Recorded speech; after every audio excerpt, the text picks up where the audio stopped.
हे students, क्या आप जानते हो कि अगर हमारे पास एक इक्वेशन हो और उसमें एक वेरिएबल हो तो उसे इजीली सॉल्व किया जा सकता है। अच्छा, सॉल्व करने का मतलब होता है उस इक्वेशन में जो वेरिएबल है उसका वैल्यू फाइंड करना। सिमिलरली अगर हमारे पास दो इक्वेशंस हो जिसमें दो वेरिएबल हो तो भी हम सॉल्व कर सकते हैं। अगर हमारे पास थ्री इक्वेशंस हो और उसमें थ्री वेरिएबल्स हो तो भी हम उसे सॉल्व कर सकते हैं। बट क्या हो कि अगर हमारे पास दो इक्वेशन हो, जैसा कि हमारे क्वेश्चन में है, हमारे पास दो इक्वेशन है बट ध्यान से देखोगे तो यहाँ पे टोटल थ्री वेरिएबल्स है। अब इसको कैसे सॉल्व कर सकते हैं? तो ध्यान से सुनना है। जब भी आपके पास दो इक्वेशन हो और उससे ज़्यादा वेरिएबल हो तो वहाँ पर कोई ना कोई ऐसा कंडीशन दिया जाएगा जो आपके इक्वेशन को सॉल्व करने में आपकी हेल्प करेगा। और यहाँ पर वो कंडीशन है a, b, c are natural number. ये सबसे इंपॉर्टेंट पार्ट है इस क्वेश्चन का जो हमारी हेल्प करेगा इस क्वेश्चन का सोल्यूशन निकालने में। तो चलिए सॉल्व करते हैं इस क्वेश्चन को। तो हमारे पास दो इक्वेशन है। पहला इक्वेशन है a plus B c is equal to 2024 and second equation है मेरा a b plus c is equal to 2023। मैं क्या करता हूँ, पहले इक्वेशन से दूसरे इक्वेशन को माइनस कर देता हूँ। हम सबको पता है कि अगर आप एक इक्वेशन से दूसरे इक्वेशन को माइनस करोगे तो नीचे वाले इक्वेशन में जितने टर्म्स हैं सबका साइन चेंज हो जाएगा। तो ये आ जाएगा माइनस में, ये भी माइनस में, ये भी माइनस में। तो मैं इसे अब लिख सकता हूँ A plus B C minus A B minus C is equal to 1। अब मेरे पास सॉल्व करने का कोई चारा नहीं है। यहाँ पर एकमात्र चीज़ जो मैं कर सकता हूँ, इसको फैक्टराइज कर सकता हूँ जहाँ से मुझे बहुत कुछ देखने को मिलेगा। तो मेरा अगला स्टेप है कि मैं इन दोनों टर्म्स को एक जगह पे कर लेता हूँ। दैट इज़ मैं इसको लिखता हूँ ए माइनस सी और इन दोनों से ना मैं माइनस बी कॉमन कर लेता हूँ। इसको मैं ब्रैकेट के अंदर कर लेता हूँ। इन दोनों से हमने माइनस बी कॉमन कर लिया तो मुझे अंदर देखने को मिलेगा A minus C is equal to 1। अब यहाँ से मुझे मिल जाएगा, अगर मैं दोबारा से a माइनस सी कॉमन कर लूँ तो मुझे देखने को मिलेगा, यहाँ से अगर आप a माइनस सी कॉमन करोगे तो बचेगा 1 और यहाँ से a माइनस सी कॉमन करोगे तो बचेगा minus b is equal to 1। अब सबसे इंपॉर्टेंट स्टेप मैं करने जा रहा हूँ। देखो, a, b और c ये तीनों नेचुरल नंबर है और दो नेचुरल नंबर का डिफरेंस करोगे ना तो कोई ना कोई इंटीजर आएगा।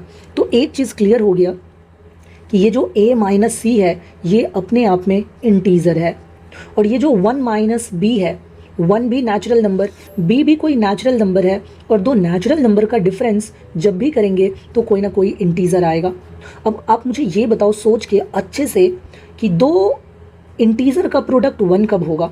मैं दो इंटीजर को मल्टीप्लाई कर रहा हूँ और मुझे दो इंटीजर को मल्टीप्लाई करके रिजल्ट में 1 चाहिए। यार ऐसा तभी पॉसिबल है जब ये दोनों इंटीजर या तो 1 हो जाए या ये दोनों इंटीजर -1 हो जाए। इसके अलावा और कोई पॉसिबिलिटी नहीं है। तो चलिए सबसे पहले बात करते हैं केस 1 की। सबसे पहले हम बात करेंगे केस नंबर 1 की, जहाँ पर मैं ये मान के चल रहा हूँ कि a माइनस सी भी हमारा क्या है, a माइनस सी भी हमारा 1 है एंड जो हमारा दूसरा फैक्टर है 1 माइनस बी ये भी हमारा 1 है। अब ध्यान से देखो, 1 माइनस बी अगर 1 होगा तो ये 1 और 1 कैंसिल हो जाएगा और यहाँ से मुझे देखने को मिलेगा b इज इक्वल टू 0, जो कि पॉसिबल ही नहीं है क्योंकि a, b और c नेचुरल नंबर है। इसका मतलब ये हुआ कि केस नंबर 1 बिल्कुल भी पॉसिबल नहीं है। ओके, अब हम बात करेंगे केस नंबर 2 के। केस नंबर 2 में क्या पॉसिबल है? दो नंबर का प्रोडक्ट 1 होना चाहिए। तो ये तब भी पॉसिबल है जब मेरा पहला वाला number that is a minus C ये भी -1 हो जाए एंड जो मेरा दूसरा नंबर है 1 माइनस बी ये भी -1 हो जाए। तो यहाँ से मुझे क्या रिजल्ट देखने को मिलेगा? a is equal to c minus 1 और यहाँ से मुझे देखने को मिलेगा b इज इक्वल टू 2। जब आप इसको सॉल्व करोगे तो यहाँ से b का वैल्यू मुझे क्या मिल जाएगा? 2 मिल जाएगा। तो एक वेरिएबल का वैल्यू तो मिल गया b, अब बस हमें निकालना है a और c।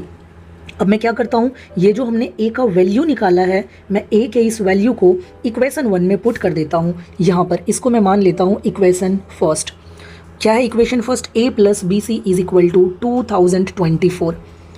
a plus B c is equal to 2024।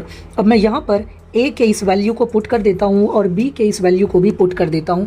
तो a की जगह पे लिखूँगा c माइनस 1, b के जगह पे लिखूँगा 2 और फिर c is equal to 2024। 2c plus C हमारा 3c हो जाएगा, और अगर 1 को इस तरफ लेके आऊँगा तो 2025। अब 3 से डिवाइड कर दीजिए दोनों तरफ, तो c का वैल्यू आपको क्या मिल जाएगा, 6 और 7 और 5, तो ये हो जाएगा 675। तो यहाँ से मुझे c का भी वैल्यू ईजिली मिल गया है। अब अगर मुझे b मिल गया, c मिल गया, तो a कैसे निकालेंगे, तो बस यहाँ पर आप c का वैल्यू रख दो।